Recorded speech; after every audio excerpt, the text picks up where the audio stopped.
I've been a teacher for a number of years. I work in the Joplin School District. I really got into interest of what's going on in the City Council about 2 years ago, and started going to the council meetings and talking. And the thing that piqued my interest at first was some of the crime going on. I noticed an increase in panhandlers and homelessness, and so I started going to the meetings and talking and discussing with the council about some of the problems I saw and that I wanted to do something. When I realized that it wasn't, things were getting worse, it seemed like, than better, I decided it was time to make a difference and run myself to try to make that difference. Well, first, I'd like to say my condolences to the families because it was devastating. Officer Hershey was a good friend of Joplin Schools, and he was in my classroom every week for, I think, 7 years. The biggest thing I think that we can do, though, right now is we need to make sure that they are competitive in pay.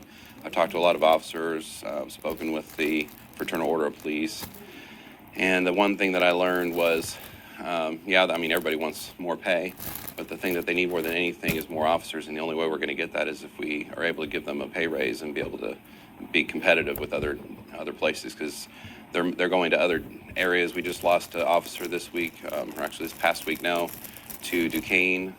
We've lost a lot of officers to Texas. We have one of the best trained police forces around, and they know it. And since we're one of the lower paid ones, it's easy to pick them off, and they end up somewhere else where they can, take better care of their family and with, benefits and pay. I prefer to avoid taxes. The first thing that I would like to do on the council is be able to dig into the budget. I'd like to see a forensic audit done so we can see exactly where the money is, what needs to be, if there is money that can be moved around. The number one job of a government, though, is to provide security and safety. And so that's one of the things that we need to focus on more than anything is getting it under control. Had a lot of businesses that have talked about, moving to other areas where it's lower crime rate. There's been a lot of property crime that they've dealt with. And so we need to make sure that we get that taken care of. There's a number of issues I think need to be dealt with to help out. One is small businesses. But the biggest thing on the use tax that I saw is security and safety of our communities. First of all, police. There's a lot of areas that are low-lit areas that kind of encourage crime, homelessness. All of it kind of goes under the safety and security umbrella. Homelessness has become a big issue. I've talked to the police, water gardens, a lot of other places, and they found that with that, there's a lot of homeless that are getting bussed in here from other areas, which is a problem. It's putting other cities' burdens on our taxpayers, so that needs to be dealt with also. So, but safety and security is primary.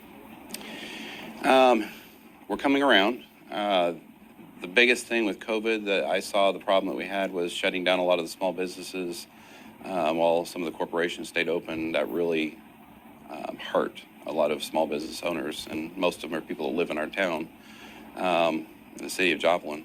So with now we need to focus on making sure that we're doing everything we can, streamline the ability to open small businesses, make it easier, make sure that we're giving the businesses that are here,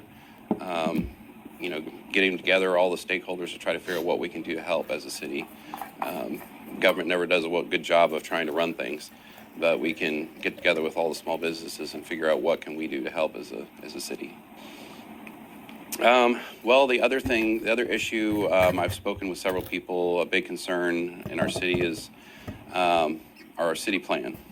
I spoke with someone this weekend about the city plan. It hasn't been updated since 2012, from what I can find.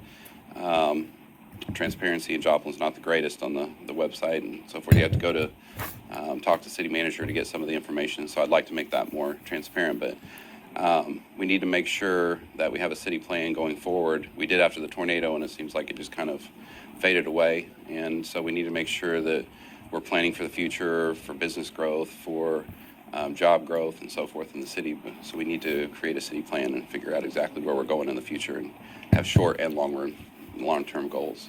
Of course, you need short-term goals, but you also need long-term goals to be able to figure out where the city's going to go. There's a lot of times cities will, the streets, they'll end up not planning far ahead. Then you end up being like, okay, these are our main arteries and we need to expand them out. And so then you're having to spend a ton of money to be able to expand those streets out and move them in directions that you need to go, to help businesses and